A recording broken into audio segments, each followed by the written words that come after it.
Hello students, ये geometry का one of the toughest problem है। देखने में बड़ा ही सिंपल है, बट इसे सॉल्व करने बैठो तो दिमाग खराब कर दे। इन्फॉर्मेशन के नाम पर हमारे पास बस ये है कि ये वाला एंगल 45 डिग्री है और इसके अंदर जो स्क्वायर आप देख रहे हैं, इसका ये लेफ्ट अपर वाला जो वर्टेक्स है, इस साइड को दो पार्ट में डिवाइड कर रहा है, 6 यूनिट एंड 4 यूनिट। और हमें इस स्क्वायर का एरिया फाइंड आउट करना है। कैसे करेंगे इतने कम इन्फॉर्मेशन के साथ? ना तो कोई दूसरा एंगल दिया गया है, ना ही कोई दूसरा साइड लेंथ दिया गया है। वैसे इसे सॉल्व करने के कई तरीके हो सकते हैं, बट मैंने जिस तरीके से सॉल्व किया मुझे सबसे सिंपल वही लगता है। तो चलिए तोड़ते हैं इस क्वेश्चन को। सबसे पहले मैं इसका कुछ नाम दे देता हूँ। ये ए, ये बी, सी, डी, ये ई और ये एफ। हम इस स्क्वायर के साइड लेंथ को मान लेते हैं एक्स। ठीक है, ये एक्स है और ये वाला जो एंगल ए है इसको हम मान लेते हैं थीटा। तो ये एक राइट ट्रायंगल हो जाएगा, ट्रायंगल ए डी ई। तो इसमें हम पाइथागोरियन फार्मूला लगा सकते हैं। ये 6 है, ये x है, तो ये वाला कितना हो जाएगा? ये हो जाएगा square root of 36 minus x square. अब क्योंकि ये एक स्क्वायर है और ये ट्रायंगल का बेस है, तो side D E of square और इसका जो बेस है ये दोनों पैरेलल होंगे, इसीलिए ये एंगल जो थीटा है ये इसके इक्वल होगा। तो हम इस एंगल को मान लेते हैं थीटा। ठीक है, ये हो जाएगा हमारा थीटा। अब हम स्क्वायर के दो वर्टेक्स को ज्वाइन कर देते हैं डीसी को, ये इसका डायगोनल हो जाएगा। तो आपको पता है कि स्क्वायर के चारों एंगल 90 डिग्री के होते हैं, तो डायगोनल क्या करेगा, उसको बाइसेक्ट करेगा।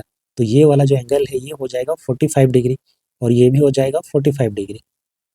ठीक है, तो ये एंगल टोटल ये हो जाएगा 45 प्लस थीटा। ये हमारे पास है 45 डिग्री। हम ये वाला एंगल निकाल सकते हैं। So in triangle B D सी,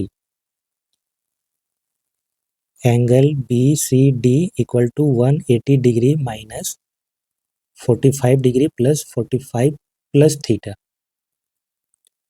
तो यहाँ हमको मिल जा रहा है 90 माइनस थीटा। अब स्क्वायर का जो डायगोनल है उसका लेंथ हो जाएगा √2x, क्योंकि हमने साइड लेंथ को x माना है। अब ध्यान देंगे इस ट्रायंगल पर, ट्रायंगल बी सी डी में, इसमें हम कोसाइन रूल लगाने वाले हैं, क्योंकि हमारे पास साइड लेंथ 4 दिया गया है, इसका साइड लेंथ हमने √2x निकाला है। इसका साइड लेंथ नहीं पता, बट उसका यूज भी नहीं है। ठीक है, एंगल हमारे पास है। चलिए साइन रूल अप्लाई करते हैं। In triangle B D C, so sine 45 degree, sine 45 degree divided by, so sine rule क्या होता है, जब हम ये वाला एंगल लेते हैं तो इसके अपोजिट ये वाला साइड लेते हैं। ठीक है, इसका साइड लेंथ क्या है, √2x, इससे डिवाइड करते हैं। √2x इक्वल टू, नाउ हमको ये वाला साइड यूज करना है, तो इसके अपोजिट एंगल ये हमने अभी जस्ट निकाला है 90 माइनस थीटा है, तो sine 90 minus theta divided by 4 हो जाएगा। साइन 45 डिग्री होता है 1/√2 divided by √2x equal to sine 90 minus theta, ये हो जाएगा cos theta divided by 4। So this will give you 1/2x equal to cos theta divided by 4। यहाँ पर हम 2 से कैंसिल कर सकते हैं इसको, 2 2 4। So we have x cos theta equal to 2। ठीक है, अब हम वापस आते हैं इस ट्रायंगल पे। अब हम यूज करेंगे इस ट्रायंगल का, triangle A D E. So in triangle A D E, in triangle A D E, so वहाँ पर हम लोग cos थीटा को यूज करेंगे। cos थीटा इक्वल टू क्या हो जाएगा, बेस अपॉन हाइपोटेनियस। तो बेस है हमारा square root of 36 minus x square. cos theta equal to square root of 36 minus x square divided by 6। ये वाली इक्वेशन 1 मान लेते हैं, इसको इक्वेशन 2, इन दोनों को ही मिलाने पर from 1 and 2 x into square root of 36 minus x square divided by 6 equal to 2। So x into 36 minus x square, ये 12 हो जाएगा। जब हम स्क्वायर करेंगे दोनों साइड तो ये हो जाएगा कुछ x square, 36 minus x square equal to 144।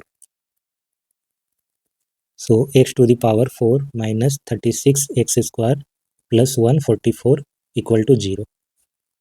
हम एक्स स्क्वायर को रिप्लेस कर देते हैं दूसरे वेरिएबल t से, तो ये कुछ हो जाएगा t square minus 36t plus 144 equal to 0, जहाँ पर हमने टी को ले लिया एक्स स्क्वायर। ये क्वाड्रेटिक इक्वेशन है, इसे सॉल्व करना बहुत ही आसान है। इसे सॉल्व करने के बाद आपको टी के दो वैल्यू मिलेंगे, 18 प्लस माइनस 6√5, एक प्लस वाला एक माइनस वाला, बट इसमें केवल एक value t equal to 18 minus 6√5, ये इसका रूट होगा। दूसरा वाला जो है टी इक्वल टू 18 प्लस 6√5, इसको एक बार डिस्कस करेंगे। सो टी हमने किसको माना था, एक्स स्क्वायर को। X square equal to 18 minus 6√5, x square equal to 18 plus 6√5। ठीक है, एक्स क्या था हमारा, स्क्वायर का साइड लेंथ था। दैट मीन्स एक्स स्क्वायर जो होगा स्क्वायर के एरिया को रिप्रेजेंट करेगा। तो यहाँ पर केवल ये वाला सही होगा आंसर, ये एरिया हमारा आएगा स्क्वायर का, ये वाला नहीं होगा। ये वाला क्यों नहीं होगा इसको एक बार समझते हैं। ये हमारा आंसर आएगा, ठीक है, ये हमारा एरिया होगा। अब अगर ये एरिया होगा स्क्वायर का तो एक्स हमारा साइड लेंथ को रिप्रेजेंट करेगा, तो एक्स इक्वल टू क्या हो जाएगा, स्क्वायर रूट ऑफ 18 प्लस 6√5। इसको हम लोग लिख सकते हैं 18 प्लस 2√45। देन ये इसको हम लोग लिख सकते हैं square root of 15 square, square root of 3 square plus 2 times square root of 3 and square root of 15। Then हम लोग इसको square root of 15 plus square root of 3 के स्क्वायर के रूप में लिख सकते हैं। सो फाइनली ये कुछ ऐसा बन जाएगा। ठीक है, इसका जो वैल्यू आता है ना वो 4 से बड़ा होता है।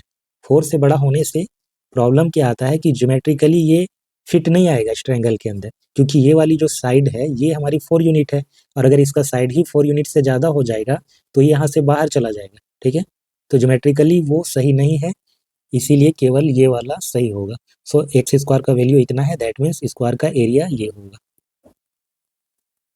उम्मीद करता हूँ आपने एंजॉय किया होगा। अगर वीडियो अच्छा लगा हो तो इसे लाइक और शेयर जरूर करें। अगर आप इस चैनल पर नए हैं तो इसे सब्सक्राइब जरूर करें। Thanks for watching, have a nice day.